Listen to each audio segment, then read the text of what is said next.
So, F125 is here, but is it any good? Well, I've been spending a bit of quality time with the game over the bank holiday weekend, and there's some things it delivers really well and other things that doesn't quite hit the mark. So let's go through some of the biggest differences between F124 and F125 and look at the good things and the bad things about this year's game. So let's talk about F125's handling and physics, and what I can say is that they're definitely an evolution compared to F124 rather than a revolution, but they are significant evolutions that deliver some key changes. After spending a fair bit of time with F125, albeit mostly in default setups due to some time constraints, the most obvious change you'll feel as soon as you jump into the car is that the super pointy front end that F124 became known for isn't really there anymore, and it's been replaced by some inherent understeer at corner entry. Personally, I think this is a positive change in the right direction, as it makes the car more stable at corner entry and a little bit more predictable. This change also I'd say probably, as I've never actually driven an F1 car obviously, brings the handling model more in line with real life, as you often hear F1 drivers talk about the current era of cars being more understeery, although not if your name is Max Verstappen, who said to like a really pointy front end. In fact, I'd say stability is a key theme in F125's handling, as there's also a slight increase in traction, particularly at corner exit, giving you even more confidence to put your foot down and push the limits of traction, definitely more so than in F124. Although this does make the cars more stable in high and medium speed corners, this change does seem to make it more difficult to nail the slow speed corners, as the added understeer combined with a slight increase in instability in mid corner and more dangerous curbs, more on that later, means that cars feel more clumsy than ever at slow speeds, which is, again, probably more akin to how a real-life F1 car behaves. Now, the cars are slower in F125, without a doubt. I found I'm between 0.5 and a second slower on time trial, depending on the circuit, which is probably due to the fact that you have to drive the cars like F1 cars more to get the best lap time, in my short time with the game anyway, as that flick technique that became so prevalent in F124 isn't nearly as effective in F125. And in races especially, you'll find that your tyres will go off very quickly if you're doing that consistently. Obviously, I'm a decent sim racer and absolutely not an esports driver, so pro players may well find a new, unrealistic way of getting lap time after the game is released, but I wasn't able to find one.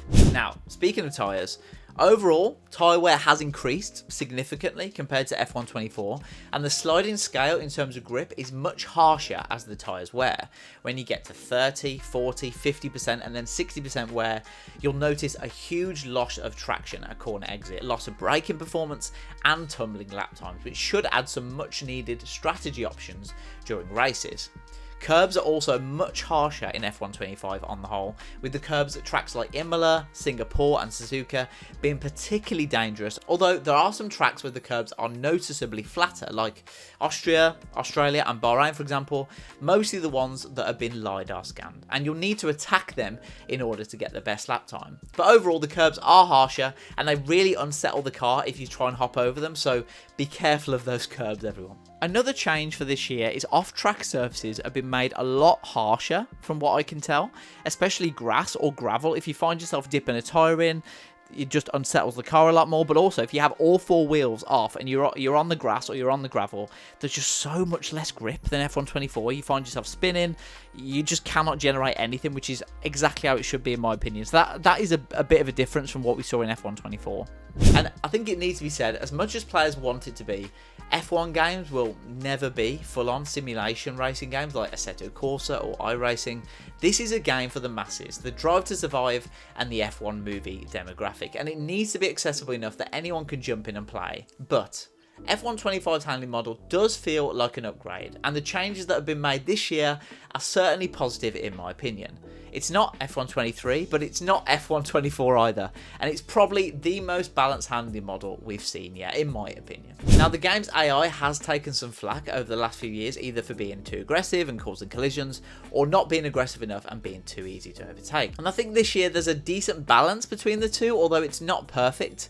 The AI will defend from moves up to a point, but it will also give you room if you're side by side, and will often be happy to be squeezed out. So I'd say it's probably Still on the too easy side from what I can make out from the short time I've had with the game anyway, but not by much, and I will have to play the game a lot more just to get my head around the AI and some of the changes, but that's how I feel after playing it for a few days. Just something finally on AI, I don't want to comment too much on AI corner exit speed or ERS usage from the AI specifically, because EA Sports have said that that will be adjusted for launch, so that's something to keep an eye out when the game launches, how that translates into the game.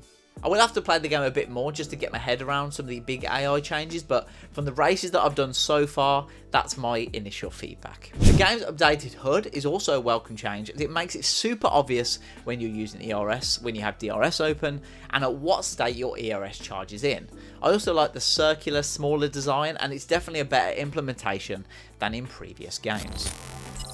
Now, that's the handling and general gameplay out of the way. Let's get on to some of the other big updates for this year, because F1 25, in my opinion, is comfortably the best looking F1 game ever, with a number of enhancements, both big and small, leading to some quite decent graphical improvements.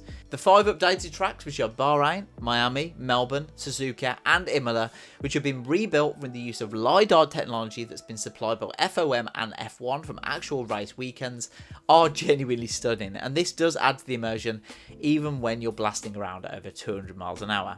The tracks themselves feature some reprofiling of corners, new curbs, more accurate sponsor boards, and more realistic surroundings. For example, there's a blossom trees in Japan around the S-curves, which is just a really nice touch. There's also been some improved lighting effects, which might seem like a small thing, but it's actually made quite a big difference to how the game looks, particularly in daytime races, which are now much more vibrant and brighter. For PC players, you can also play the game with path tracing for the very first time, if you've got a powerful enough PC, of course, which I don't.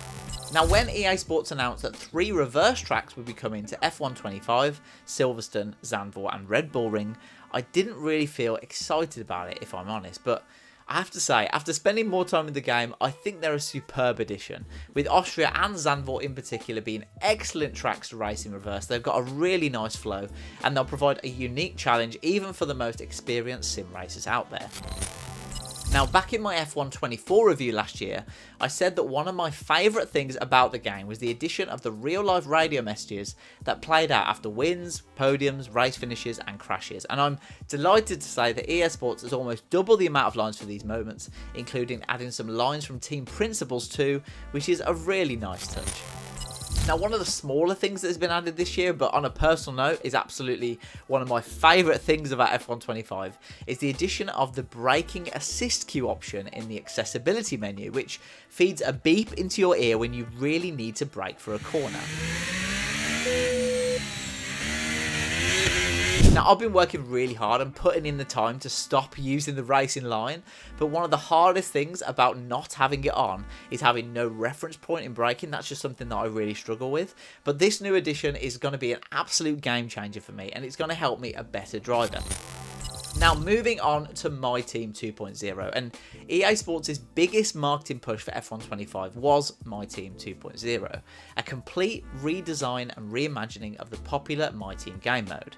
This year, instead of being an owner-driver, you're now the owner, managing an entire team with more detail and depth than ever before, as well as racing one of your 2 employed drivers every race weekend. But for me, this didn't quite hit the mark. Now, let's talk about the positives first, because this is without doubt the most detailed and deep My Team experience today. Now, there's always something to do, and there are menus, sub-menus, sub-sub-menus across the 3 main departments to manage, which are engineering, personnel and corporate, where you manage the development of your car, negotiate driver contracts, manage your workforce, manage your budget in line with the cost cap, yes, it's in the game, and even manage sponsor negotiations. If this sounds like a lot to manage, it is. There's a lot going on, but there are also handy prompts that appear when you really need to do something, and there's always the handy virtual help menu in the Team HQ if you get stuck. Then there's the superb decal editor, which is a really nice addition that will give players the chance to be creative and create the car design they really want, rather than having to settle for a predetermined design. There are so many options for you to choose from, and there's going to be some really cool car designs out there from the community. But I have to say, on a personal level, being solely the owner of the team has impacted my enjoyment of actually driving the car, which for me should be the main focus of an F1 game. The great thing about My Team before was how immersive it felt, and even if it was ridiculous and unrealistic to be an owner driver at an F1 team, getting wins, podiums and points with the car felt super rewarding and immersive because, well, it was me driving the car. When you start my team in F1 25, you have a limited choice of middle-aged owner avatars that might or might not look like you, and in my case, he didn't, and that's who I'm supposed to be, I guess, and I've got no connection with this guy that I haven't been able to customize. Then you have to choose which driver you want to drive as each weekend, which in my case was either Franco Colapinto or Juan Manuel Correa. You're then thrown into a situation where you're now the driver you employ and not the owner, which sort of breaks the immersion because you've gone from being the owner to then being the driver. And even after getting a good result, I struggled to feel any sort of satisfaction because it's not me driving the car. Wasn't that the whole point of my team? Was that it was your team, you could get the wins, you could get the podiums, and you're building up to something. I feel like it's just lost something. And obviously EA Sports and Codemasters have clearly put a lot of effort into this reimagining, and the mode itself is now the in-depth comprehensive management experience that players are crying out for. However, I can't help feeling that keeping the driver owner concept would have been a better experience, particularly when you're actually driving the car, which is the main point of an F1 game, to drive the car. But that's just my opinion. Let me know what you think in the comments about some of the changes and whether or not it works for you. So overall then, F1 25 features a number of improvements compared to F1 24, with improved handling, realism, graphics, gameplay options and customization. It has a more balanced handling and physics model, improved visuals, more accurate tracks and excellent reverse circuits. However, the reimagining of the popular My Team mode didn't quite work for me, despite it being by far the most detailed and in-depth ever. And I can see it being a love or hate scenario with the community. I give F1 25 a 4 out of 5 here on All Out Gaming. Let me know what you think in the comments below. If you agreed with some of the stuff I said after getting some hands-on time with the game, let me know what you think about that sharp front end being gone and being replaced by understeer. Do you prefer that? Do you not? Do you like the front end? Let me know in the comments below. And also, you guys who play My Team out there, do you enjoy My Team this year? Do you not enjoy it? Do you wish it was a driver career? Let us know in the comments and I'll try and reply to as many comments as I can. And why not get subscribed as well and drop a like on this video if you enjoyed. We've got really good content coming up. I'm going to do a few more wheel reviews, including this bad boy from Moser in a couple of weeks. So get subscribed if you don't want to miss that. But that's all from me. I'll see you out there on the track.